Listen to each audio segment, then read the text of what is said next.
In the zero-sum sport of professional athletics, there is one winner and one loser. But what I've learned from the greatest is you're never really taught how to handle critical decisions under pressure. My guest, Justin Sua, knows exactly how to handle situations like these. what separates these pros from the amateurs. And so there are 5 things. So the first one is they are willing to learn from failure. Number 2 is they are constantly embracing obstacles. Number 3, they're willing to give their best effort no matter what. The 4th one, they seek critical feedback. And then last but not least is he's worked with the military and companies like Lululemon, Google, and the WWE, along with athletes in the MLB, the NFL, and the PGA. there's something called Tuckman's law of team development. Okay. There's forming, storming, norming, and that changes the entire culture of the team. I absolutely love that. In today's episode, he shares practical tips that help you stay focused, maintain confidence, and navigate hard conversations. These great leaders and coaches and players do is they work to stabilize these personal systems and team systems to be able to navigate the storms, because the storms are coming.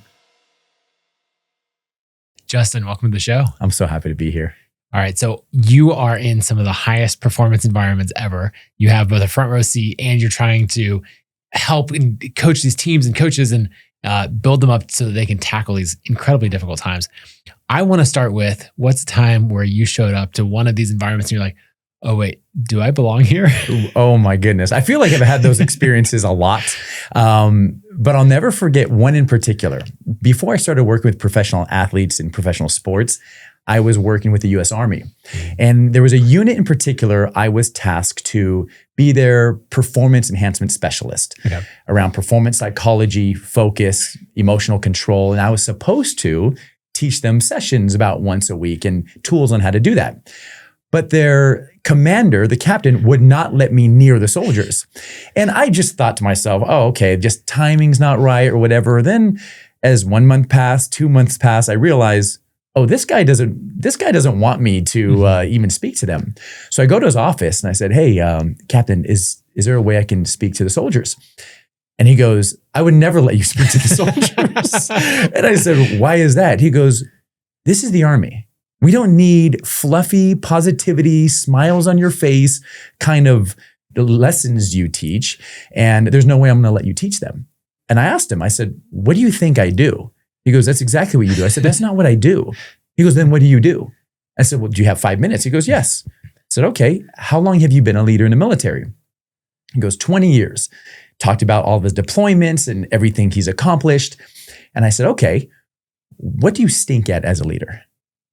And he looked at me and he's like kind of taken aback. He's like, what? I was like, well, what, you have strengths and weaknesses. Well, give me one of your weaknesses. And he was kind of scuffling a little bit. And he says, well, I'm not a very good listener. I said, who told you that? He goes, well, I get feedback sometimes. I said, okay, what are you doing to work on it? And I can tell he didn't have an answer for me. And he goes, well, I don't know. I said, do you mind if I give you a suggestion, a tool on how to improve your ability to listen? He goes, yes. I said, well, it's called active listening. When somebody tells you something, ask them a follow-up question to double down on it. It could be simple. If someone says, hey, I went to dinner last night, just say, where did you go? What did you eat? Simple things to show you're present. Mm-hmm. And then I said, who can you practice that with? He goes, my lieutenant. I said, okay, I'll be back in 3 days for you to tell me how it goes. Is that okay? He goes, yeah. So we finished a little exercise. That's as long as it was. Yeah, you actually took 5 minutes. Yes, and he goes, that's what you do? I was like, yes. What do you think I do? He goes, I had no idea. And so from that moment on, he allowed me in to talk to the soldiers about different topics. And so that's just one moment of many where I kind of have to show that what I do, because sometimes people don't have no clue what a leadership performance advisor does. Yeah. Okay. That's fascinating. Of just like being that mirror, reflecting it back. And I could also see his stance of like, one, I don't really like you and I don't really, need what you're offering. Right. But as a leader, he's been a leader for multiple decades. And so he knows he should always be working on himself, and that like personal development is very important. So when he asks those questions, I could see it like challenging two sides of him of like, I don't like you, but all right, I'll give you an answer and I'll make it genuine because I am trying to improve. You're absolutely right. And that's what I appreciate. And that a lot of people don't understand. These top performers, those who want to be the best in the world, they have this knack about them that they do want to improve. They do want to get better. However, they don't want to be challenged too much. And when I go in, I must respect the experience and the expertise of the person who I'm working with. These are some of the best people, athletes, coaches. To his point, like you haven't jumped out of a plane under fire, whatever other situation. And so if you come in and acknowledge that and disarm that of like, no, you are the one who has done this. You're the one who's led the unit, all of that. I'm just here to support you. You are absolutely right. It's one of those things where I don't come in with the answers. I don't make bold statements. I come in to ask bold questions. I ask. The gold is within the athlete, the coach, the leader that I work with. They have the gold. I'm not here to tell anyone what to do. But however, maybe we can create a safe space together where with the right question and the right conversation, the answer that the coach or the player or the executive is looking for emerges to the top. And so they turn into wonderful, wonderful conversations. Oh, I love that. Okay, let's bring that into the world of sports, because that's where, you spent time in the Army with all these organizations, but the world of sports is where you're heavily invested. What's an example of that playing out in the sports world? Oh, I'll give you. There's so many examples. It's so, what do you say to an NFL quarterback? And I've never been a quarterback. I've had multiple conversations with a World Series champion baseball player, and I've never stepped foot in a batter's box. I've been at NFL or PGA golf tournaments. And so there are a lot of examples and experiences where I need to be able to provide a space where they can think out loud. I'll never forget one in particular. There was a coach who wanted to give very difficult feedback to a player who was underperforming. And it wasn't that he wasn't just underperforming. The effort wasn't there. The focus wasn't there. And so that's where you need to have a very hard conversation. And so he comes into the coach's office and he just says, this is what I'm going to say to the player. I'm going to blast him with this. I'm going to tell him he needs to do this and this and this. And all that was fair, absolutely fair. You could definitely do that. Or you could take a different approach. And so I go to the coach's office and I said, everything you were saying is absolutely correct, 100%. I had a very close relationship with the player. And I know he's not one to back down. And it's like for every action, there's an equal and opposite reaction. You come in hot, you're going to get hot right back. Exactly right. When you're dealing with an elite type A professional athlete who's been in the game for a long time, he's not going to take this too lightly. He's going to come back with some heat of his own. And so to account for that, the only recommendation, which is simply a recommendation, the coach does not have to do this, was before you tell him what's wrong, ask him what's wrong. And the coach goes, why the heck would I do that? I don't care what is wrong. And I said, just try it with him in particular, because we never know. He might say the things that you are going to say, but he's in a coach himself. And he goes, okay, I'll give it a shot. So I leave the room. They have their conversation. Conversation ends. The coach comes up to me. He goes, how did you know that was going to happen? I said, what happened? And he said everything that I wanted him to say, that I was going to tell him, but it came out of his own mouth. He said that he's been distracted. He said he's lost focus. He said that he hasn't been giving his best. And that was the moment, one moment where a suggestion happened to turn out the way we wanted. There were a lot that didn't, but that is an example of some of my work where it's just come and offering suggestions, but ultimately the coach has the decision on what he does. But that's one of many examples. I think that works really well when the person you're talking to has self-awareness, right? And so you're saying, hey, this isn't going well. Can you tell me what's going on? And they're like, yeah, I noticed that, and like, here's actually what's going on. They sort of let their guard down. Instead of showing up to fight you back, they're like, yeah, let's talk about it. What do you do in the circumstances where you're dealing with high performers who don't have that self-awareness? Or they're like, yeah, it's not going well. Like, let me tell you, Joe's not doing his thing. Whoever's not open for their routes, like all of these things, if the offensive line would actually protect me as a quarterback, then maybe. That's such a great point. A concept that we talk about very often is feel versus real. So athletes will talk about that it feels bad, but when you look at it on tape, the real, it looks actually good, or vice versa. It feels great, But then you look and the technique is actually terrible. And so the same holds true for performance and optimizing performance. The athletes might think, oh, I'm doing awesome. And the coach is like, you're terrible. You're not doing awesome at all. And so to understand, to help someone with that self-awareness, it comes down to a lot of open dialogue and open exchanges. So first of all, when someone lacks self-awareness, it's helping them understand, do they understand what's expected of them? Do we have data points and metrics to be able to say whether they are doing well or doing poorly? Really understand, okay, what makes you think you're doing well? And then if it lines up, and maybe they are in one aspect, but in other aspects, in other parts of the system, it's not well. Something we talk about often is the map is not the territory, meaning that just because the numbers say this, the numbers don't tell the whole story. And so to have these hard conversations and to be able to hold up a mirror to the player and say, hey, this is what I expect. And this is what it looks like. In the pro sports world, things happen at breakneck speed. And so the information is fast, it's to the point, and some people, they don't like that. It's very hard. You got to kind of dance around the feedback you give to them. But for someone who lacks self-awareness, being very direct with them and saying, this is what I want, this is how it looks. And also knowing that it's going to be uncomfortable. What people often say is, not only is it hard to receive critical feedback, but what a lot of people don't talk about is how hard it is to give critical feedback. A lot of the coaches that I work with, they are so empathetic. They are so kind. They do not want to hurt feelings at all. And so it becomes tough to give critical feedback. I know a coach who told me, he said that he's creating more problems in his organization because he's afraid to give critical feedback. And it's interesting what great self-awareness he has there. And he's like, I'm working on having those hard conversations because by not saying something, negativity, doubt, and fear fill the void. And then all of a sudden word gets around and then you create even more problems.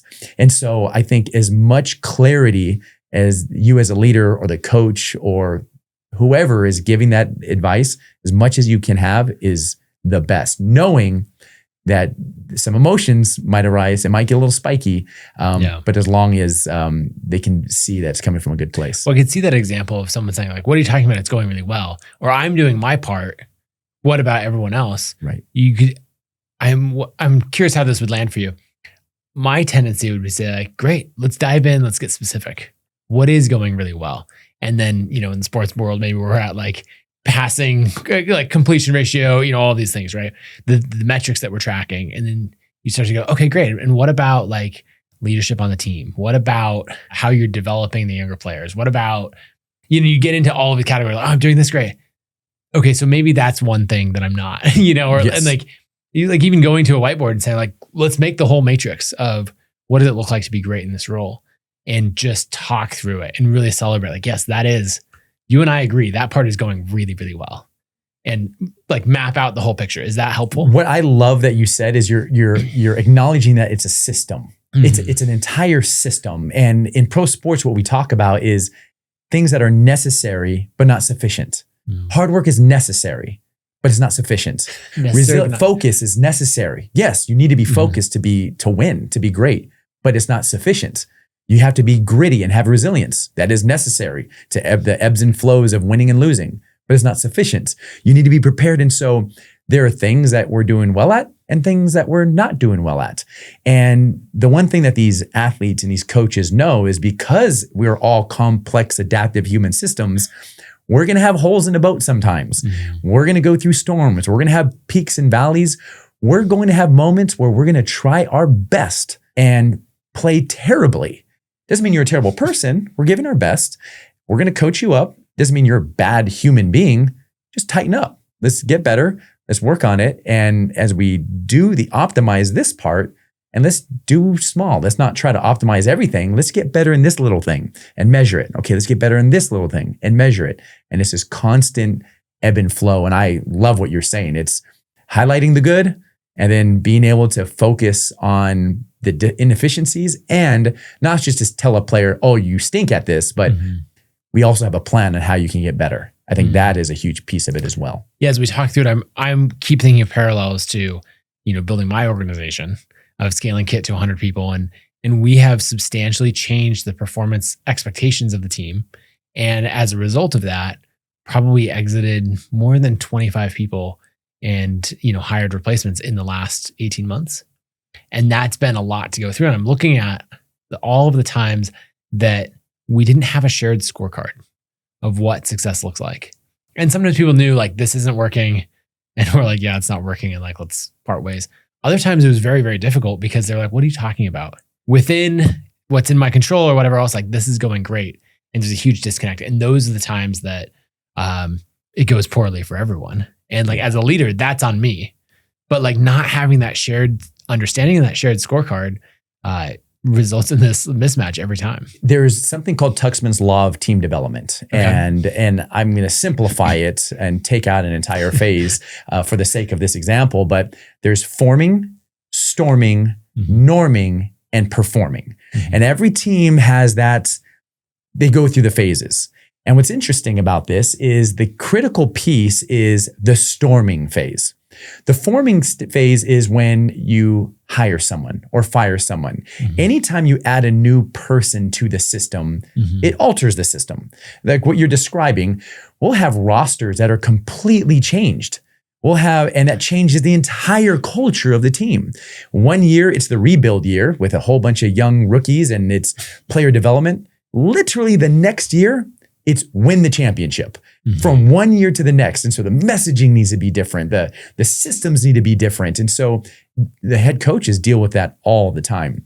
But the forming stage is like, okay, we're a new team, we're a new unit. Then we go to the storming phase. The storming phase is where you're kind of, oh, that person's kind of annoying. Or, oh, like, why are we doing it this way? We used to do it that way. Wait a minute, we have new language around things. That happens all the time in sport, all the time. And you're just going through this storming phase. And then once you are together for a while, you create some systems, you create some shared mental models, some shared language. The leader has the North Star, the vision of where he or she wants to take it, how we're going to do things. And it's modeled through the actions. Then you hit into the norming stage. Now you're normalizing. You're like, okay, now we got our systems down. This is how we do what we do. And then the magic comes. Then you click into the performing stage where all of a sudden your combined efforts compound. And now all of a sudden you're running on all cylinders. You kind of know what you're doing. You know the right amount of communication. You know the right type of communication. You all know how people like to be talked to. People don't get offended as much. Obviously, we're humans. We're going to have good days and bad days. You give each other people benefit of the doubt. You can have like psychological safety, which is they feel safe to share their opinions. And so, but then what happens? People tend to leave. People come in, and then you go back to the forming stage. And then how fast can you get through the storming phase in particular? So what I'm noticing is that you immediately acknowledge that as it's not linear in that like it is achieved, performance is achieved and maintained. You're coming in with the expectation of you will go back to the beginning. Yes. And to expect it. Absolutely. And I guess like in college sports, that's expected because these players are going to lose eligibility, like reach the end of their eligibility. And like you have to do it on a tighter cycle. Right. But it happens in every team. Your top players are going to get recruited to another team. All of those things in business, people are going to retire or take an exec role at another company. Like all of this, I find myself in the trap of being like, okay, we'll go through all this, we'll get to performing, and then we'll stay there. And then it's so discouraging when you are like, oh, we didn't stay here and we're back to the beginning again. Right. And that's such a great point. There's a term that we use often. It derived from the military, but it's called a VUCA environment. Okay. Volatile, uncertain, complex, and ambiguous. And the best leaders understand that they are operating in a VUCA environment. It is not linear. It is not binary. It is not if I do this, then this, then this, then we stay there. It is this volatile, uncertain, complex, chaotic, ambiguous environment. And we need to build a team and a mindset and an approach to our business and to winning that will sustain that and accommodate that. We often say in pro sports that a storm will reveal two things that are stable and things that are not. And the things that are stable in any organizations are relationships. You want an athlete whose skill set is stable under pressure. You want relationships that are so strong that can bear the weight of truth during adversity. You want the communications to be so tight that when something happens that, okay, we're good. Like we're still going to be able to get information out. And so that's something that these great leaders and coaches and players do is they work to stabilize these personal systems and team systems to be able to navigate the storms because the storms are coming. You said a line of relationships that are stable enough to bear the weight of truth. Did I get that right? Yes. So that's so important because going back to the coach who wouldn't give feedback, right? They're fully living in Kim Scott's radical candor framework. They're fully living in ruinous empathy of this like, I care about you too much to hurt your feelings. And so I'm not going to give you the feedback. And we're like way too empathetic. And I'm actually just harming this entirely. And so this idea of like, hey, between you and I want to build a relationship that's so strong, the bridge between us, that we can load it up with all of the hard truth possible and it's not going to break. Is that right? Yes, absolutely right. I have a funny story about that, by the way. So we were talking about that 4x4 model, the ruinous empathy, the radical candor, so to speak. Not so to speak, it's radical candor. And so we're talking to the coaches about it. And I'm sitting in the coach's office and I'm next to a coach. And we're looking at the 4 quadrants, the 4 boxes, and he's talking about his experience with a certain player. And it's essentially, for those who aren't familiar with this, it's essentially the relationship between challenge and warmth, like being care. Ideally, you want to care high and challenge high, and that's radical candor. And so we're looking at the box, and I change the names of them, but the bottom right box, according to Kim Scott, is obnoxious. Obnoxious aggression. So actually I do have it in the bottom right. I have it there, obnoxious aggression. And he looks at me and he goes, with this player, which box am I in? And I'm sitting there in my mind, I'm like, okay, do I want to say what I want to say? Is our relationship strong enough to bear the weight of truth? I'm not going to lie to him. Yeah. And so I look at it based on my observation. I said, to me, you're asking me, I think it's the bottom right. And so essentially I'm saying, this coach is incredible at challenging people. He challenged them. But at least to me, it doesn't seem like he's as warm. He doesn't have the strong relationship with him, but he constantly challenges the player. So I said the bottom right. And he stares at it and he looks at me and goes, are you calling me obnoxious? I'm like, no, like take the word out. No, I'm just saying, you challenge him, which is great. When your skill sets, I don't think he realizes how much you care. And then I just get ripped. You're not in our conversations. You don't know how much I text him. You don't know how much we talk. And I said, Coach, like, you're absolutely right. You just asked me based on my limited knowledge. That's what I thought. I think. I know I could be wrong. One person's opinion. And let's just say it got really awkward and we didn't talk for the next few moments. So now we're getting dressed and we're the only ones in the room and just awkward. So I go to the food room to go eat lunch and there's no one in there. I'm like, okay, I'm sitting there thinking, wow, I just got destroyed. And okay, but I did tell the truth. And I'm not going to go back on that. I'm going to have to go back and follow up with the conversation. Next thing you know, he comes in. And so he's sitting on one end of the cafeteria. I'm sitting on the other end. I'm like, there's so many people here. What are the chances that him and I are by ourselves? And I'm just trying not to make eye contact. I'm like, okay, our friendship is probably just rocked right now. Next thing you know, he stands up and he sits right next to me. And he goes, Sue is my last name. They call me Sue. And he goes, Sue, I think you're right. And he goes, what can I do to strengthen my relationship with him?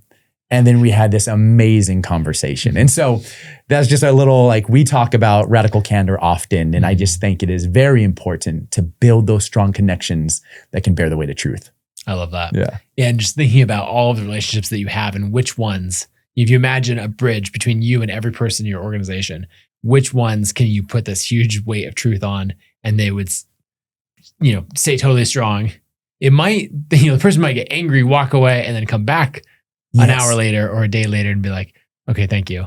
Now let's talk about it. And which ones would totally crumble under that pressure? That's a great point. One thing that we do often is we'll have coaches have this, every player and every staff member, and give themselves a score on a scale of 1 to 5 on the strength of the relationship with that player, 5 being the highest.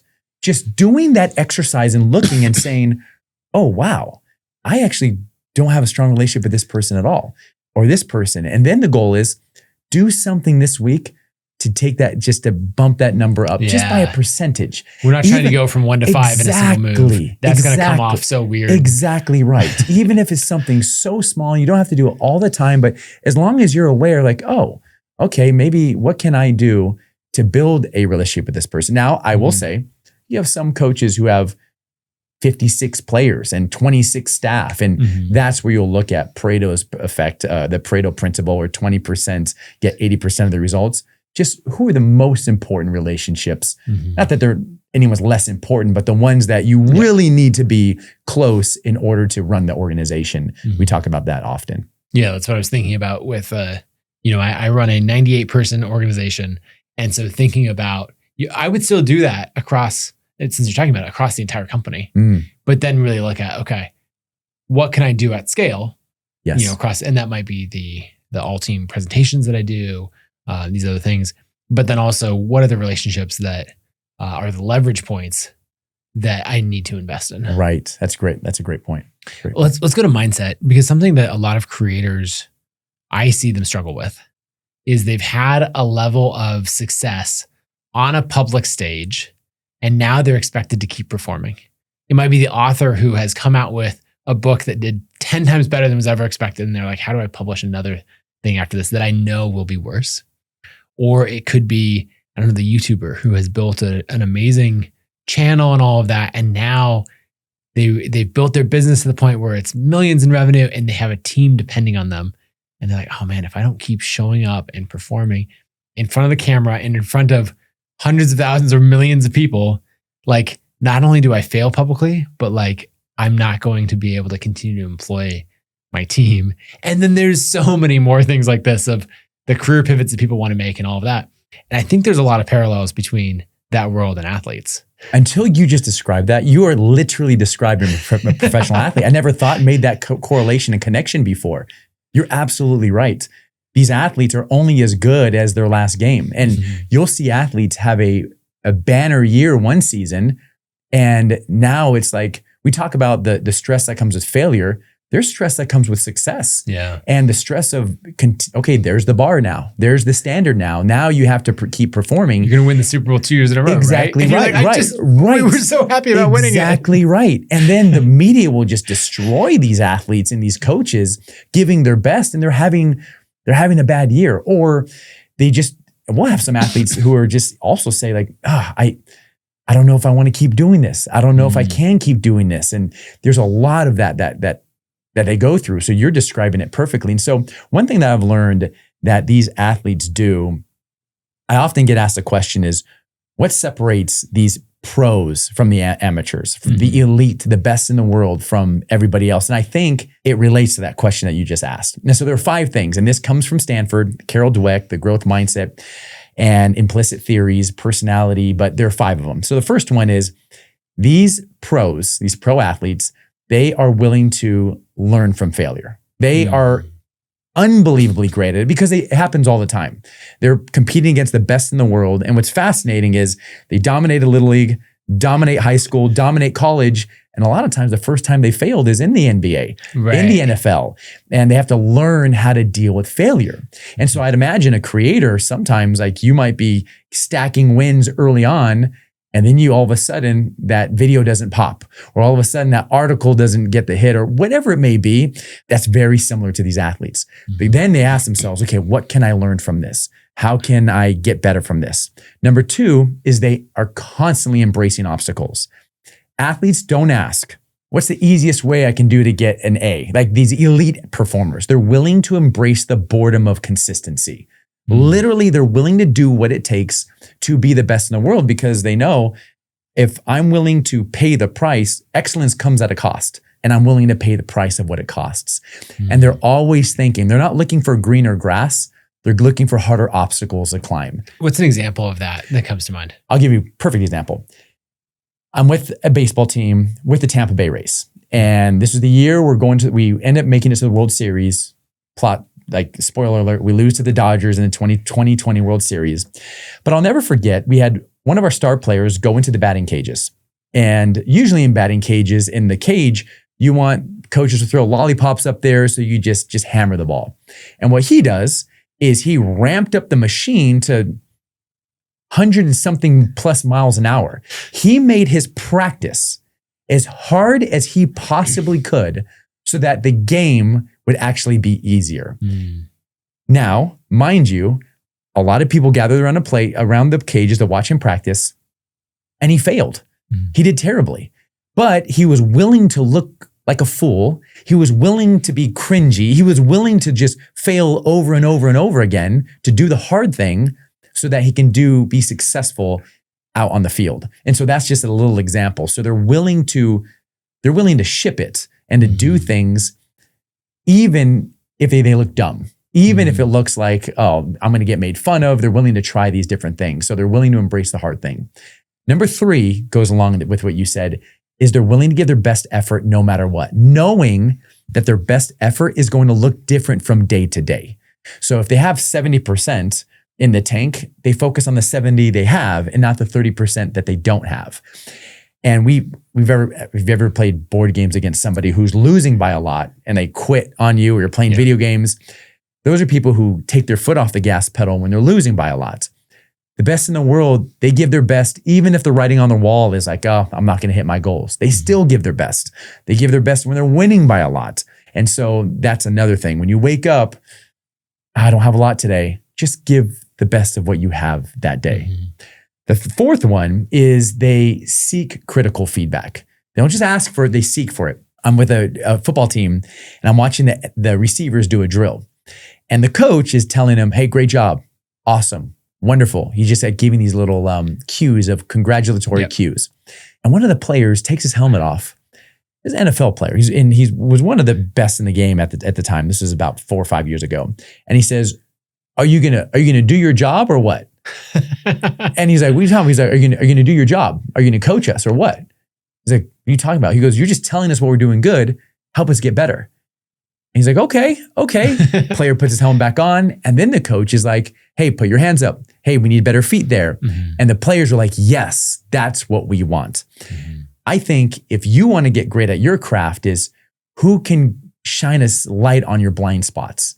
And not just your negative blind spots. You may have some creators. You may know some creators, because I know some athletes who are very hard on themselves. Some of these athletes are more hard on themselves than anyone else could be. And they need a different kind of light on a different blind spot. Not just the broccoli on your teeth blind spot, but they sometimes need to be reminded that you're doing great. There are some athletes who they think they're doing terrible, and they need to be told, hey, your effort is awesome. You're an example to the team. You're doing well. This is part of the process. And that means the world to them. So if you're a creator out there and you are just beating up on yourself, sometimes it is good to have someone around you that just shine a light on your positive blind spots. And then last but not least is learning from the success of others. In the zero-sum sport of professional athletics, there is one winner and one loser. And we hate to lose. And you have some players who just love to win. But what I've learned from the greatest is whenever somebody wins, the best athletes are studying them. They're learning from them. Rather than getting jealous, rather than getting threatened, they're like, what are they doing that I'm not doing that I may or not adopt myself, but I want to examine them. I want to study their moves. I want to see, because maybe I can learn from them. And so those are the 5 things that I would recommend that a creator can take in. Number 1, learn from failure, embrace obstacles, always give your best effort, seek critical feedback, and learn from the success of others. There's so much that I want to dive into there, but going to seeking critical feedback, an example of this is a software company that I was an early customer of. It's called Gumroad, and they were a platform for selling digital products. And my friend Ryan was their head of growth. And he and I would be at a conference together, and someone would come up to him and be like, "Oh, you're Ryan from Gumroad. Like I just used your product to make $20,000. I love everything you guys are doing." And he'd be like, "That's amazing. Thank you so much. Hey, if you don't mind, what's one thing that we could do better as a product or a platform?" People always be like, "Oh, okay. Well, actually," and they would give him this feedback. And I just watched him do it over and over again. And I was actually, I was building Kit at the time. We were early on. This is probably 2015, 2016. And there were so many things that were bad about our product at the time that I was like, I think I'd be scared to ask that question. And he's like, "Yeah, but if you don't ask it, you won't get better." And so just watching that play out. And so such a different, like someone comes to you with a compliment and he's like he fully accepted that. He's also like, "And if you've used our product that much, like I bet you have some constructive feedback for me as well." That is outstanding. That's wonderful. And I know a coach who is very similar, where sometimes if you're in a position of power, people are hesitant to give you critical feedback. They don't want to lose your job. They don't know how close you are. They don't want to ruffle your feathers. And so I'll have coaches being like, "Nobody gives me feedback. No one's telling me what I can do to improve." And so one thing that he does to solicit feedback is he goes first. So he'll go up to somebody he trusts and he'll say, "Hey, I messed up on this decision," or "I'm not doing very good on this thing." An authentic thing that he feels he needs to get better at. Mm-hmm. And then he says, "What else would you add to that?" Mm. You literally make the person either add to it or they can disagree with him or her and say, "Well, actually, no, but it's what else would you add to?" And it's really fascinating to see how that plays out. I know another coach who goes up to people and he says, "I'm going to give you 48 hours to think about this. I really value your opinion a lot. I'm going to come back to you in 2 days. And I want you to tell me something I want you to tell me one of your private victories, something you're doing that nobody notices. And I want you to give me some feedback on how I can help you do your job better. I'm going to come to you in 2 days." To give them some time to think about it and chew on it. And so 2 different ways to get feedback, but and they work for both of them. I mean, I absolutely love that. I'm thinking about, like in my company, I feel like I don't have the level of relationship that I want with a lot of our managers. Whereas we've rebuilt that team. So being able to go to that team and go to an individual on that team and say that, and then follow up with like, "And what else are you noticing?" That would go really a long ways. Yeah. And that's going to go back to building a relationship that's strong enough to bear the weight of truth, right? Yes. It all comes full circle. Yes. And to your point too, like someone might be listening to this and they can say, "That's not going to work in my situation." You're absolutely right. Mm-hmm. It doesn't work. That's why I don't believe in these strategies working in every situation. It's all contextual. Right, we're not going through a flow chart. Exactly right. Saying, it's all contextual. Yes. Okay, you said one other thing about getting to a certain level of success and people no longer give you feedback. I was reading Ryan Holiday's book, Wisdom Takes Work, and he talks about Elon Musk. And I think he has probably the best nuanced take on Elon that I've read, because people either love him and think that he's like invented all this incredible technology that's changing the world, or they absolutely hate him for everything else going on, right? And Ryan does a really great job of straddling the line of both of those and owning or like talking about the life-changing accomplishments where like I know of, medic teams in the civil war in Myanmar who are performing surgeries or like medical care under fire while calling a doctor in Singapore to get an answer to the thing that they need because they have a Starlink Mini in their backpack, right? So it's like world-changing technology, like all of this stuff. Forget the fact that our Wi-Fi on our planes is now fast. And then the other side, you see like just incredibly damaging things that Elon does, like absolute lies that he shares, all of that. And one of Ryan's points when he talks about this is that Elon has gotten to a level of success and is so volatile of like turning over people that he does not have people around him who tell him the truth. And so as you build up this level of success as a creator, it might be the 1 million subscribers on YouTube or the New York Times bestselling book. Like, do you get further down this path of like diminishing groups of people who will tell you the truth? And how do you deliberately seek that out? What would you say to an athlete of like, how do you seek out people who will tell you the truth? You literally described it to the T, because these men and women have millions of people either singing their praises or sending them terrible Right. things that you would never send a person because they lost their bet, because this guy missed a putt, or because she missed a couple of shots, or whatever it may be. It's terrible. And so they learn very well, very quickly, to have your inner circle of people who you trust. We call them fountains. So you have fountains and drains. Fountains are people who, it could be a fountain of their best character traits. So we all have fountains of peace, a person you go to for peace. They could be a fountain of humor. Someone, if you need a good laugh, you're going to call this person up and you're going to hang around them. You have fountains of insight, fountains of perspective, fountains of spirituality, whatever it may be. And here's another thing. Fountains could be in the form of musicians, writers, creators. It could be a podcast host that they don't even know they're fountains. And so one thing we identify with these athletes is, who are your fountains? And then we have drains. We have drains, these people who constantly complaining, constantly making you feel bad. Now, you don't have to go to these drains and say, you're a drain, because here's the thing. Players will tell me, they're like, what if I'm related to a drain? What if I've had players literally tell me on the sideline or in the dugout, after they went 0 for 4 with 4 strikeouts, and they said, you know what the worst part about today is? I said, what's that? My dad is going to send me terrible texts and telling me how terrible I am. This is a 34-year-old grown man with a wife and kids who is not looking forward to the text from dad that he's going to get after the game.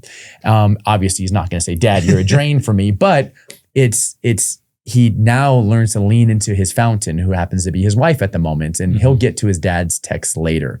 And so that's what I would say, is be very aware and mindful of having people around you who you trust to tell you the truth, who care about you, strip everything away from you. And that's who it usually is. I'll often ask coaches and players, who are these people?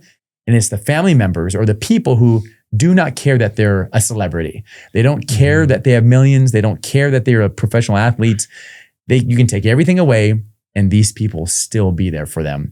Those tend to be the people who give the best kinds of feedback. And yeah, I love hearing those stories. The other one that I want to go to is in your 5th point of just, you mentioned like this zero sum aspect of sports where, 2 teams come head to head and they might both congratulate each other on, hey, great game. There's a lot of fun to compete, all of that, but only one of them walked away with the win. Right. And in the world of business and the creator world, for the most part, it's a positive sum game, right? For me to win, someone else doesn't have to lose. Like the pie is big enough. We do have competitors, right? Whether it's someone else that, you're competing for mind share or views within a niche category of content, or software companies going head to head or whatever. But like we can all win. And there is not one crowning achievement of like the World Series. How do you think about mindset in those two worlds? Because I could see people saying like, look, we're all winners. And so I'm going to show up in this way. Or I could see people like falling off the rails into a like zero sum, you must lose, and just getting stuck in either of those traps. Yes, that's a really good point. There's a concept out there called the goal gradient effect, which essentially states that our intensity, our focus, and our effort increases to the degree that we can see the finish line. And so that effect helps pro sports out a lot.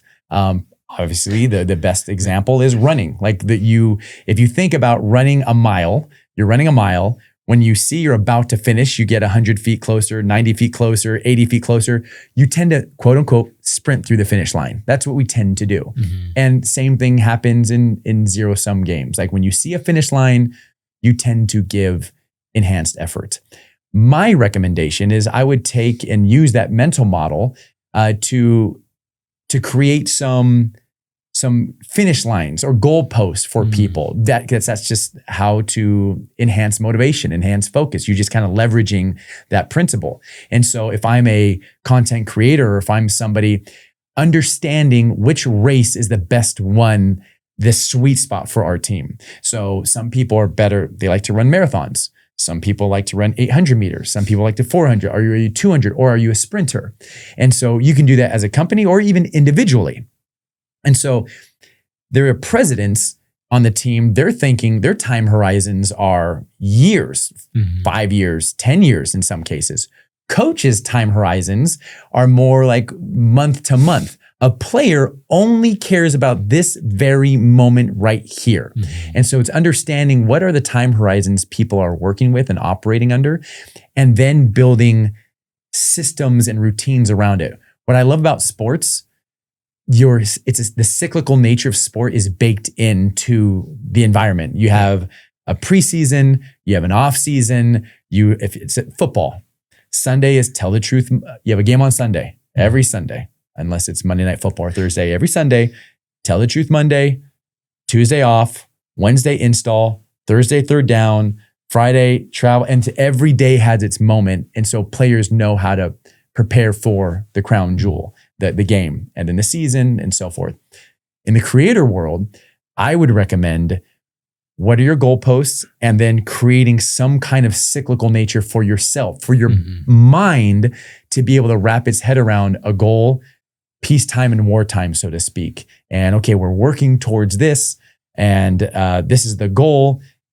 And then these are the systems and the processes. If we accomplish these things, which we can control, they will increase the probability of achieving that goal. Doesn't guarantee it, and so then you go back and re-engineer. And so I can talk for days about that, but that's how I would recommend it. I would embrace the goal gradient effect. Yeah, I like that. Okay, now I'm thinking about, we touched on it a little bit, but the weight and all the pressure of this, like performing under pressure, which is something that every high performer in every industry has. What are some systems that you take people through, or the questions that you ask them to like build up their confidence and their ability to perform under pressure? Yes. 2 examples. So example number 1 is we talk about, so in the United States on the highway, you're driving down, you're on the far left. All of a sudden you start to get distracted or tired and you start veering to the left, and all of a sudden your car starts vibrating. That is a rumble strip. The US highway has put that in there as a subtle, maybe not so subtle reminder that you're losing focus, you're getting off track, get back into your lane. It doesn't mean you're a bad driver. It doesn't mean you're going to get your license revoked. It doesn't mean you're going to jail. It just means wake up and get back into the lane. The reason I share that is because when the pressure is on, World Series, Super Bowl, US Open, whatever it may be, our thoughts start to go all over the place. We start to think worst case scenario. We start to veer off, and we run into mental rumble strips. All of a sudden, we start having these thoughts that we normally don't have. What if I fail?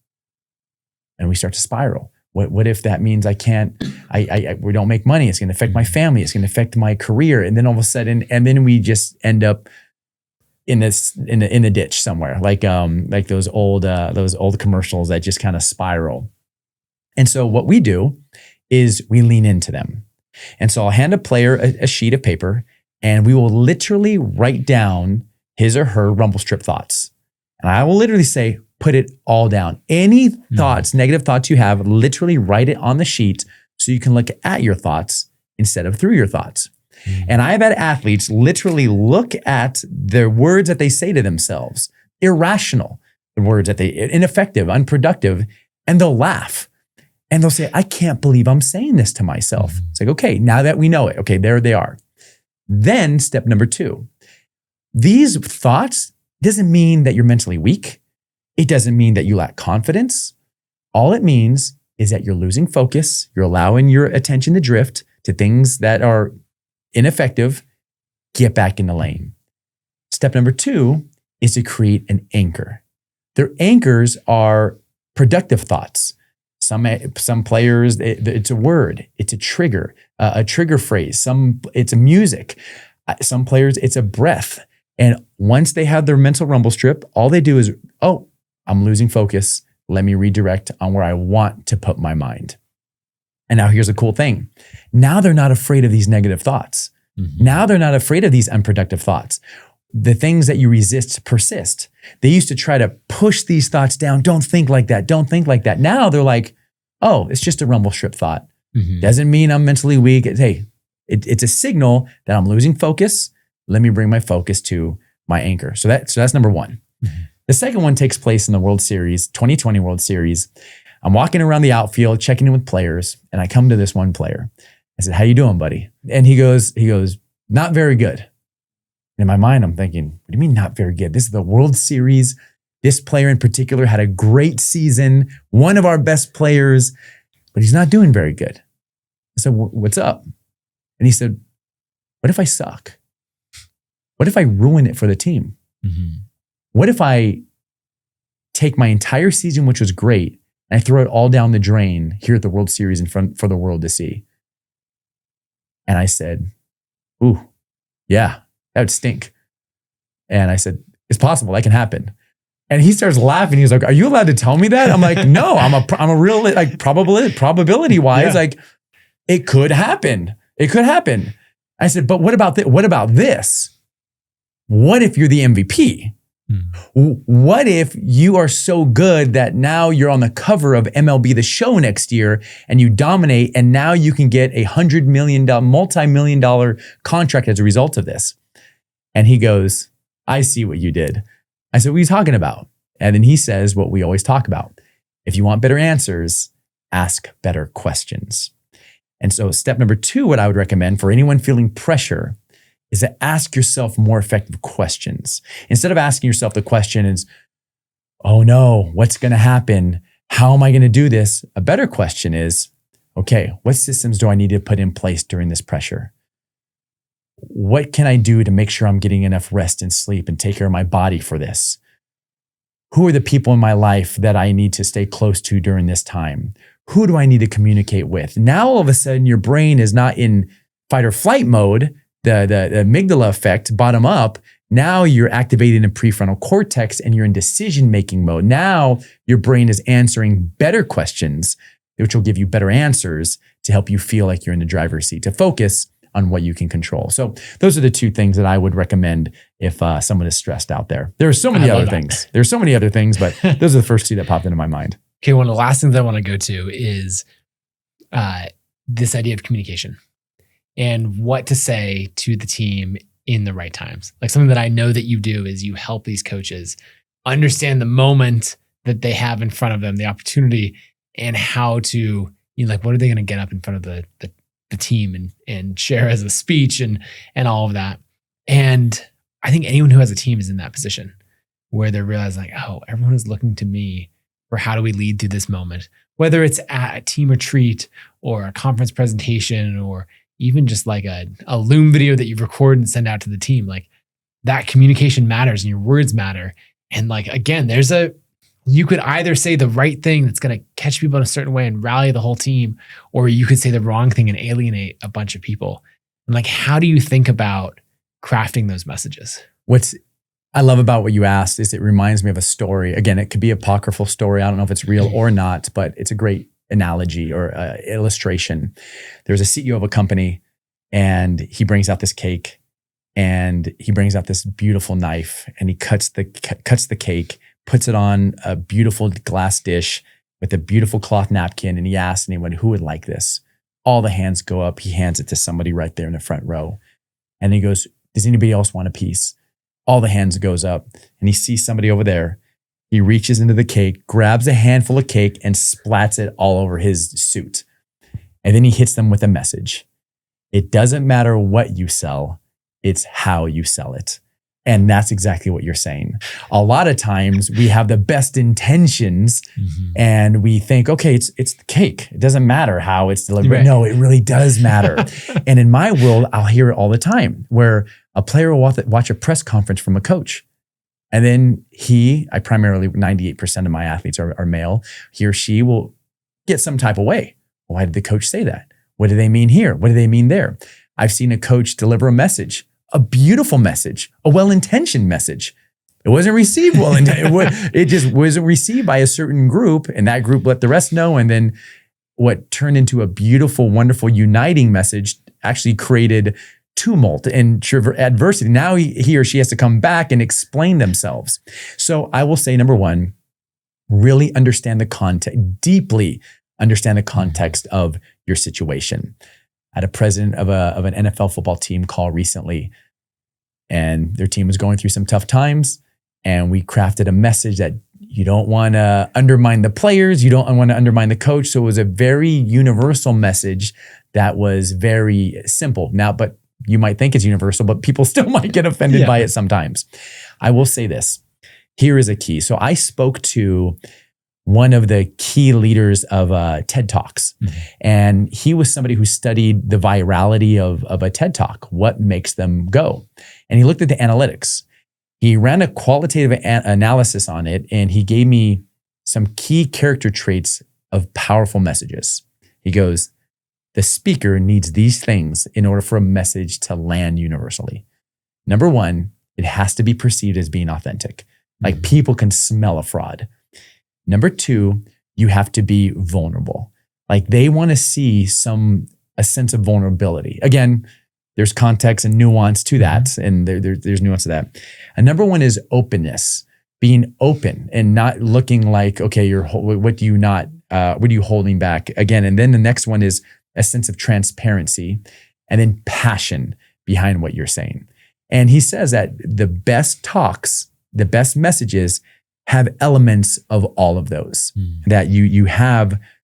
It's evident. Now, again, what we don't know is we don't know how it's going to be received. And I've had coaches say, one way to combat that is literally to say that in the message, is to say, hey, I don't know how this is going to be received. What I don't want, what I'm not saying is we're not doing good enough. What I'm not saying is, okay, now almost saying what you do not mean explicitly. What I don't want people feeling is I don't want people feeling that I think you're doing a terrible job and that I don't trust you. No, that is not what I'm saying.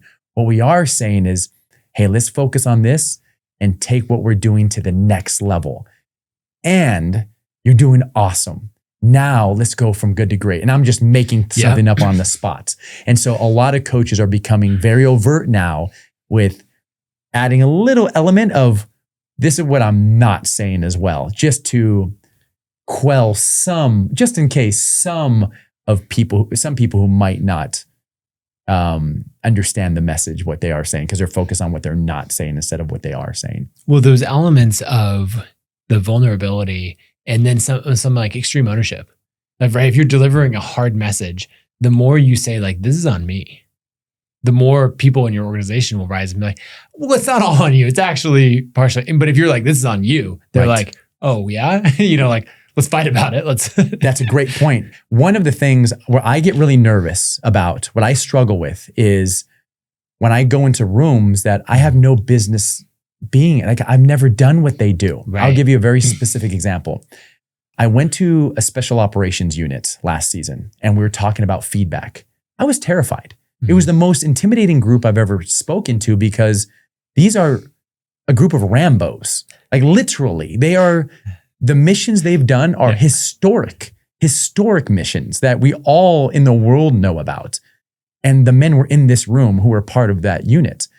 And I literally came in and I said, I feel this big speaking to this room. Who am I to come in and to assume that you can learn anything from me?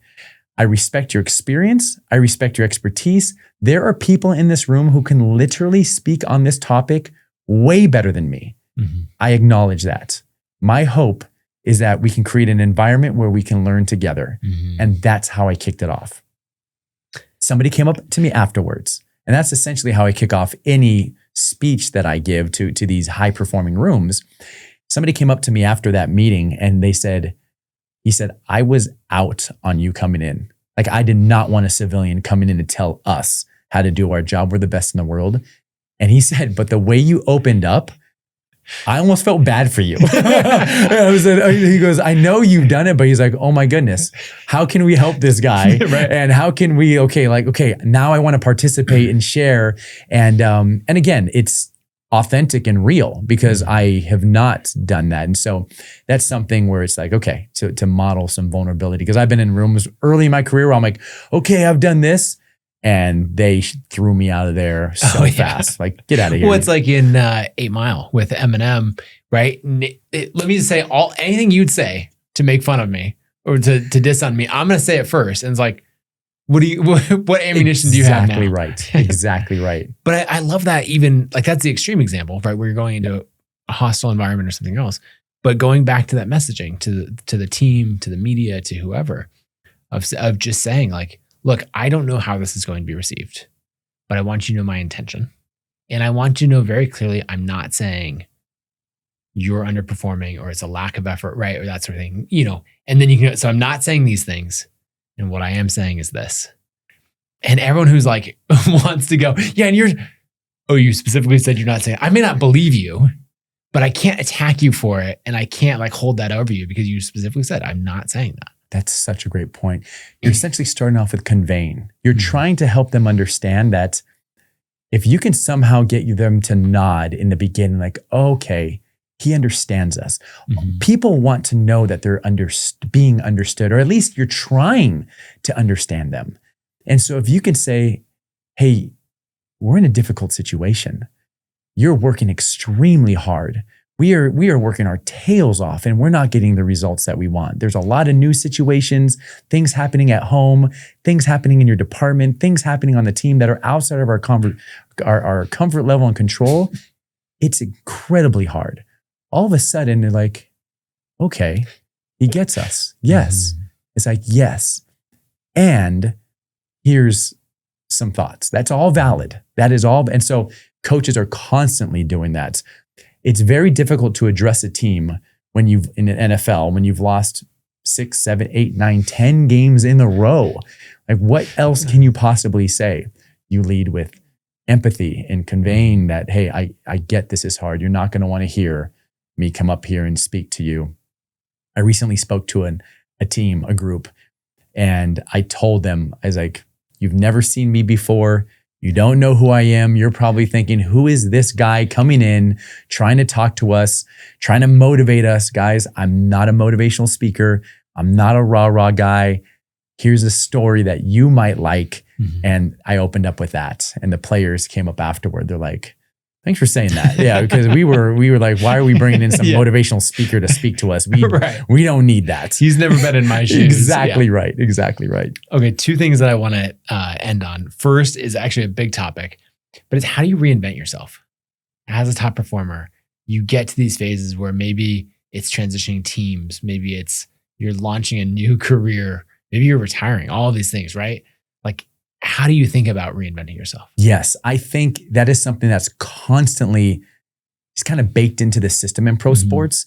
You almost have to reinvent yourself because your opponent is trying to poke holes in your weaknesses at all time. So you have to plug it up and you have to like... Right, there is someone who has watched 100 hours or more of you, and they're just taking notes. Oh, you missed up there. Okay, interesting. Literally, they're watching how you breathe. I'm telling you, they're watching your tongue. They're watching your facial expressions. There are entire departments in some sports where they like stare. They're staring at you, looking for some kind of tell for you to give something away so that they can use it and then use it to be able to predict what you're about to do. Mm-hmm. Tiny things, and it's fascinating. It could be like a deep breath or anything. And so that they're looking for behavior. So in sports, you're constantly trying to reinvent yourself. I think in general, I think it is pausing and even asking yourself the question. I think just asking the question, where do I need to reinvent myself? You can even look at your energy level. If you end up looking at your systems and you're like, you know what? I don't enjoy this anymore. Or this doesn't lighten me up anymore. Or you might notice that your curiosity is pulling you somewhere completely different. And you're like, I actually want to go do this. I see this with players all the time. I've had players who've come up to me and they're like, is it bad that I'm looking forward to fishing after the game more than actually the game? And it's like, look, the coach won't like to hear that. The owners won't like to hear that, but it's a part of it's part of your human nature. Mm-hmm. I'm a big fan of testing things. Huge fan. Okay, let's test it. Like let's just notice it. Maybe there's nothing you can do, but just what would it look like to go into that a little bit more? What would that give? And that, now here's another thing is it starts with like not making yourself feel bad for even feeling that way. I've had a player who he longed to be at home with his family. Like it was near the end of the season. He felt terrible. He's like, I should be focused on the game. I said, well, it's a low leverage thing. Not a lot of people know about it. Just embrace that feeling. Just maybe allow yourself to feel it, because making himself feel bad for feeling that was actually creating more of a problem. Yep. And so vicious cycle. Yes, the vicious cycle, exactly. So I would say that. I would say, ask yourself, where do I need to reinvent myself? And then if I don't reinvent myself, what are the consequences? Could something happen? Where is my curiosity going now? What would that look like? Do a thought experiment. What would that look like if I leaned into that new curiosity? Just embrace it and then watch what happens.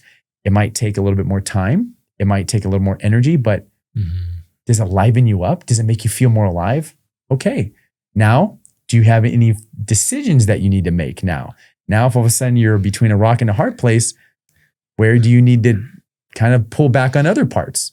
Is that worth it? What's going to be the trade-off? And so it is a series of questions, but those are the questions that I would ask somebody. I would say, in some cases it's needed, and in some cases you need to allow yourself to reinvent yourself. There's someone watching this and their curiosity is telling them to reinvent themselves just naturally, but they almost are scared because it's a whole new territory and they don't want to let go of who they used to be and what they're known by.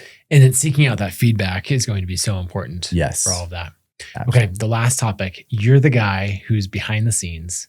You're the ghost in the system, helping to pull all this together, helping the coaches to say the right thing, to reflect and grow and all of these things. And now you have this relatively newly discovered passion for the world of content creation. And you have a podcast, you have a newsletter. You're telling us all last night about how excited you are about your newsletter and growing this and all of that. Like, what does this version of reinventing yourself look like and going into this creator world and like stepping out there? It's amazing. So started with last night. I will be last night. My job is to help people turn on the faucet for dirty water, let the dirty water come out, keep talking until the clear water comes. That's it, through the use of questions. I don't tell people what to do. So I ask questions. And if you look at the analytics of my conversations, I'm usually a 20, 80, 20, where I'm speaking 20% of the time and the person I'm working with is speaking 80% of the time. Yesterday, I had a table full of coaches, and for me, it's like there's that quote that says, if you chase 2 rabbits, you catch none. I'm chasing 5 and I need to be coached. And I think having some clarity on how to take these lessons I'm learning from the best athletes and coaches in the world and give it to an audience who is driven and passionate and wants to be better, that is outside of pro sports. And that's what I'm excited to find that group to share some really cool principles and frameworks and stories with. Yeah, it was really fun at dinner. You know, we were sitting down at our creator dinner related to this podcast recording series that we're doing, and everybody was just fascinated with your stories. And then also like, okay, how are you getting this out there? You know, what niche are you going after? Are you trying to go too broad? There were lots of good questions people asked. People just threw a lot of opinions at you too, which was also good. It was fun, like seeing you just soak it all up and go from there. You're absolutely right. And that's one of the things where it's like having a coach or having someone guide me on to know where to look. One of the things I love to do in my advisory work is tell people where to look, but not what to see. In my role now, as I'm reinventing myself, I need training wheels. Tell me where to look and what to see. I need direction. And so that's something that I was really excited, and I still have some decisions to make, but it was so helpful. I'm excited to reinvent myself as well. I love that. Okay, Justin, where should people go if they want to follow, like hear more of your stories, follow more of your work? Yeah, so I'm very easy to find on social media at Justin Sua, LinkedIn, all my social media channels, and the link to my newsletter will be in there. Perfect. Yeah, it is a link to the newsletter, and I'm really excited about that. Sounds good. Thanks so much for coming on. Thank you so much. Grateful for you. If you enjoyed this episode and want to further level up your interpersonal skills, you'll love my conversation with Jefferson Fisher. In episode 83, He's a master of communication, and you'll pick up a lot more tips from him. Before you leave, make sure to like this video. And if you enjoyed it, hit subscribe on YouTube, and I'll see you next week.